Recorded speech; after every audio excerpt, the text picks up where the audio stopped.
మమ జీవన హేతున కంటే వద్నామి శుభకే త్వంజీవ శరదాంశతం అని చెప్తూ ఒకటి కాదు రెండు కాదు 3 ముళ్ళు వేశాడు. వేసి చెప్తున్నాడు మాంగళ్యం తంతునానేనా, ఈ మాంగళ్యం తాడుని మమ జీవన హేతున నా జీవితం కోసం కంటే వద్నామి శుభకే అని చెప్పి నీ మెడలో కడుతున్నాను. 3 ముళ్ళు వేస్తున్నాను. ఈ తాడు నీ మెడలో భద్రంగా ఉన్నంత కాలం నువ్వు బాగుంటావు, తద్వారా నేను బాగుంటాను.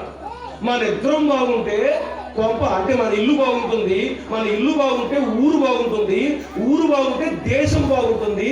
అందుకు కడుతున్నా నీ పసుపు తాడుని నీ మెడలో అని చెప్పి కట్టే తాడు నీకు బరువు అయిపోయిందా? ఫ్రిడ్జ్లో పెడతావా?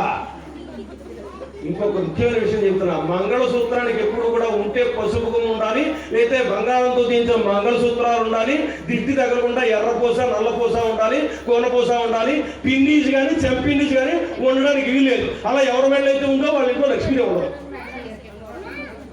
పిన్ని శిలమొక్క, చెంపిన శిలమొక్క అది పవిత్రమైన తాడు. ఇప్పుడంటే ఓపికొచ్చి బంగారు సూత్రాలు చేసుకున్నాం కానీ ఒకప్పుడు పసుపు కొమ్మే ఉండేది తాడుగా. అది పవిత్రమైన తాడు. ఇక్కడ ఎంతమంది ఉన్నాయో తెలియదు, ఉంటే జాగ్రత్త పడండి. ఇప్పుడు మాత్రం జాగ్రత్త పెట్టేసుకోండి. ఆ తాడు అంత పవిత్రమైనది. అది ఇంకా 4, 5 అయిపోయింది. 5వ దగ్గరికి వస్తాం. చుట్లు చెప్పాను కదా లేటెస్ట్ ముత్తైదులని. ఈ లేటెస్ట్ ముత్తైదులు చీరలు కట్టుకున్న వాళ్ళు కూడా తక్కువ అయిపోయారు. ఇప్పుడు డ్రెస్సులు వేసుకుంటున్నారు. డ్రెస్సులు వేసుకుని బయటికి వెళ్తే చుట్టూ చూసిన వెంటనే ఎవడో కొరడు ఆంటీ అన్నట్ట. ఈవిడ నామోసి వచ్చింది 40 ఏళ్ళు వచ్చి ఆంటీ కాక లేకపోతే అమ్మాయి అవుతావా? పెళ్ళి 2 పిల్లలు ఉన్నారు. ఆంటీ అనిపించింది సిగ్గా. ఆంటీ అంటే ఇంగ్లీష్లో అద్భుతమైన పదం. ఆంటీ అంటే నామోసి చుట్టూ తీసి పారేసింది. ఆ చుట్టూ గాజులు ఎందుకు వేసుకోమన్నారో తెలుసా నీకు? గాజులు వేసుకోవడం ఇక్కడ నాడు ఉంటుంది, కొట్టుకుంటుంది. మీరు ఎక్కువగా నీళ్ళతో పనిచేస్తారు. ఆ నీళ్ళతో పనిచేస్తే చర్మం అయిపోతుంది. ఈ నాటికి ఇబ్బంది వస్తుంది. ఈ నాటికి ఇబ్బంది వచ్చిందంటే మీ శరీరం అతలాకుతలం అయిపోతుంది. కాబట్టి మీరు మట్టి గాజులు వేసుకుంటే ఆ శబ్దం వల్ల ఈ నాడి సక్రమంగా కొట్టుకుని మీ నాడి చక్కగా ఉండి మీ శరీరం బాగోని మట్టి గాజులు వేసుకోమన్నారు. మగాడి చర్మం దళసగా ఉంటుంది, ఆడవాళ్ళ చర్మం సున్నితంగా ఉంటుంది.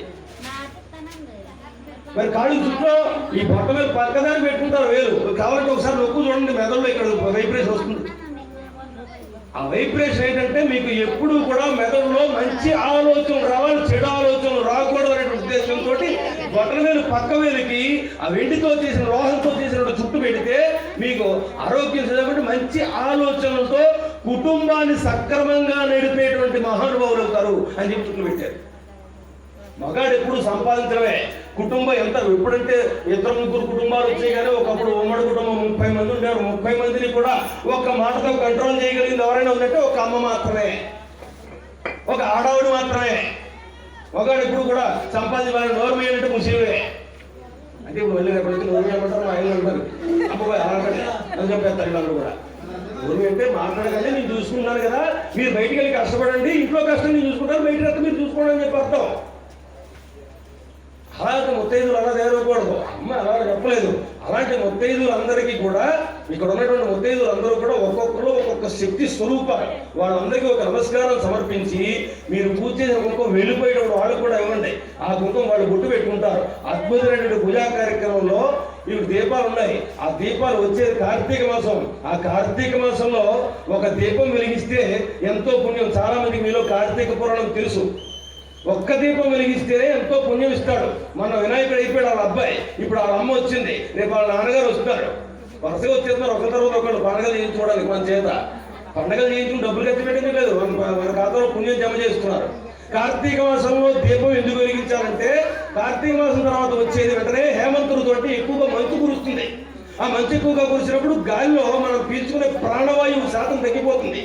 ఆ శాతం పెంచాలంటే ఆ హేమంత ఋతువు కన్నా ముందు వచ్చే కార్తీక మాసంలో ఎక్కువగా ఆవు నెయ్యి దీపాలు కానీ, నువ్వుల నూనె దీపాలు కానీ, కొబ్బరి నూనె దీపాలు కానీ వెలిగిస్తే ఆ దీపాల యొక్క పొగ వల్ల, దీపాల యొక్క వేడి వల్ల గాలిలో తేమ పెరిగి ఆక్సిజన్ అంటే ప్రాణవాయు శాతం పెరుగుతుంది.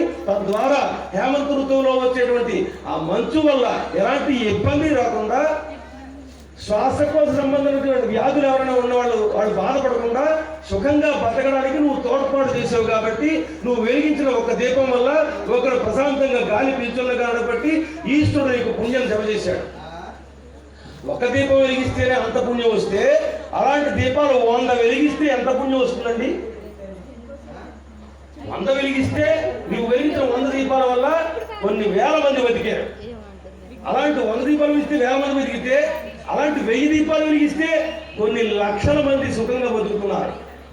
అలాంటి దీపాలు 10,000 వెలిగిస్తే ఎంతో మంది సుఖంగా బతుకుతున్నారు. అలాంటి దీపాలు 1,00,000 వెలిగిస్తేనండి, 1,00,000 వెలిగిస్తే ఎలా ఉంటుంది అనుకున్నారు?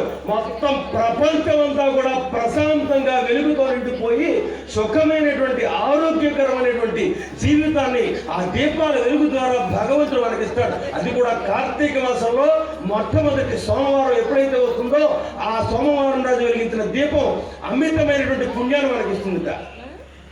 అలాంటి అదృష్టం రేపు కార్తీక మాసంలో మొట్టమొదటి సోమవారం రోజున మనందరికీ అత్యంత దగ్గరలో పత్తిపాడు రాజపల్లి సెంటర్ దాటిన వెంటనే మినర్వా స్కూల్ ఎదురుగుండా ప్రధాన గోపాలకృష్ణారెడ్డి గారి స్థలం ఉంటుంది. ఆ స్థలంలో 1,00,000 దీపాల మధ్యలో అయ్యప్ప స్వామికి కోటి పిల్లల కార్యక్రమం మీ చుట్టుపక్కల గ్రామాల్లో ఉన్నటువంటి ఇలాంటి యువత ఏర్పాటు చేశారండి. ఒకే చోట ఒకే రాత్రిలో 1,00,000 దీపాలు వెలగడం భారతదేశంలో ఎప్పటివరకు జరగలేదు. ఇదే మొట్టమొదటిది. ఆ ఖ్యాతి, ఆ ఘనత మీ ప్రాంతానికే చెందింది. ఆ కోటి పిల్లల కమిటీ వారికి వచ్చారు, ఆ పాంప్లెట్లు కూడా ఇచ్చారు, భవనాలు అందరికీ ఇస్తారు. అలాంటి చోట 1,00,000 దీపాలు వెలిగించేటప్పుడు ఆ దీపం వెలిగించే పుణ్యం మనకు రావాలి అంటే ఎవరో పెట్టిన ప్రమిదిలో, ఎవరో పోసిన నూనెతో, ఎవరో వేసిన ఒత్తి వెలిగించేస్తే మనకు పుణ్యం రాదు.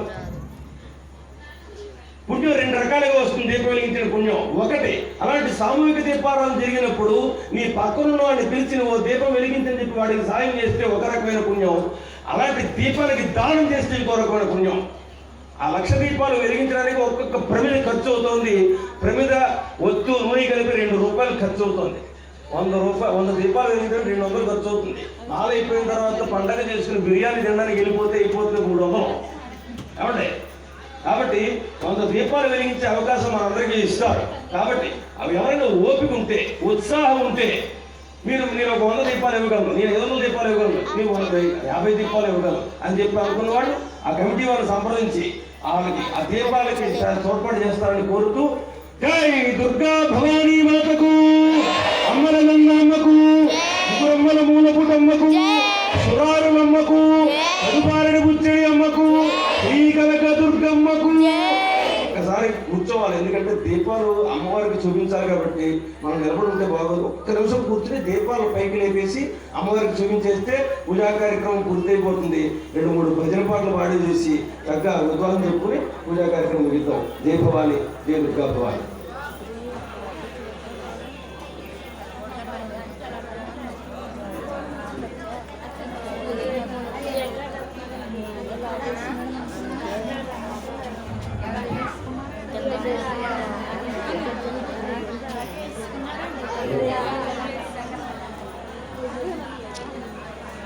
జై భవాని, జై దుర్గా భవాని.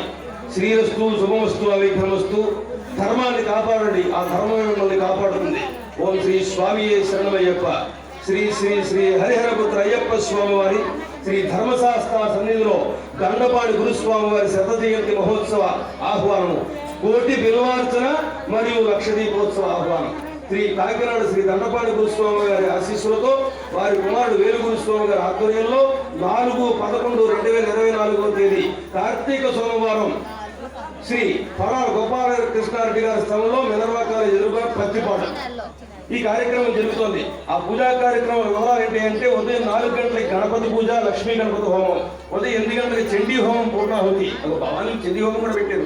చెప్పాం కదా, మనం అందరం ఒకటే. ఎవడో అనుకుంటాడు అయ్యప్ప స్వామి వేరు భవానీ వేరుని, అడిగే తెలుసు. సగం విడిపిడిపాను.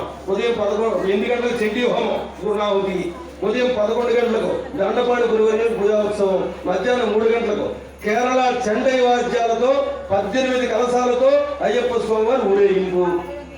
సాయంత్రం 5 గంటల నుండి 1,00,000 దీపోత్సవం. 5 గంటల నుంచి వెలిగించే దీపాలు. దీపం భక్తుడిది, పూజ అయ్యప్పది. వచ్చి చూడడానికి భక్తులందరూ వచ్చారు. వీళ్ళందరూ ఏం చేసాం, మీ భవానీ కాబట్టి మాలో ఉన్నట్టు పూజ చేశారు, మేమేం చేయాలని చెప్పి ఆ పూజకు వస్తే అనుకోలేదు. వచ్చే ప్రతి భక్తుడికి దీపం వెలిగించడానికి సిద్ధంగా 1,00,000 దీపాలు ఉంటాయి. ఎంతమంది భక్తులు రావాలో ఆలోచించుకోండి. అందరూ రావాలి, దీక్షలో ఉన్నవాళ్ళు, దీక్షలో లేని వాళ్ళు అందరూ కూడా. సాయంత్రం 6 గంటల నుంచి కోటి బిల్వార్చన కార్యక్రమం ప్రారంభమవుతుంది. మరియు ఈ పూజ కోసం శబరిమల సన్నిధానం నుంచి ఆలయ పూజారి గారు వస్తున్నారు. మరియు ఈ కార్యక్రమం యొక్క 1,00,000 రూపాయలు భక్తులది, పూజ అయ్యప్పది. అంతేకాకుండా 19వ రాజు వంశస్థులు కూడా వస్తున్నారు ఈ పూజా కార్యక్రమానికి. ఎన్నో ప్రత్యేకతలు ఉన్నాయి ఈ వైభవమైన పూజా కార్యక్రమానికి. అయ్యప్ప స్వాములు, భవానీ దీక్షాపరులు, శివస్వాములు అందరూ కూడా శ్రేయోభిలాషులు కుటుంబ సమేతంగా వచ్చి కోటి బిల్వార్చన 1,00,000 దీపోత్సవం పూజా కార్యక్రమంలో పాల్గొని జయప్రదం చేసి స్వామివారి తీర్థప్రదాలు స్వీకరించవలసిందిగా కోరుతున్నారు. వచ్చేవాళ్ళందరూ కూడా పంచి కట్టుకు రావాలండి. పూజ చేయడానికి వచ్చేవాళ్ళందరూ కూడా పంచి కట్టుకు రావాలని చెప్పి కమిటీ వారు ప్రత్యేకంగా చెప్తున్నారు. ఇప్పుడు ఇట్లు అయ్యప్ప కోటి బిల్వార్చన 1,00,000 దీపోత్సవం కమిటీ. ఈ పాంప్లెట్ మీ ఊళ్ళో కొట్టించారు అనుకున్న క్యాటరింగ్ అండ్ కుకింగ్.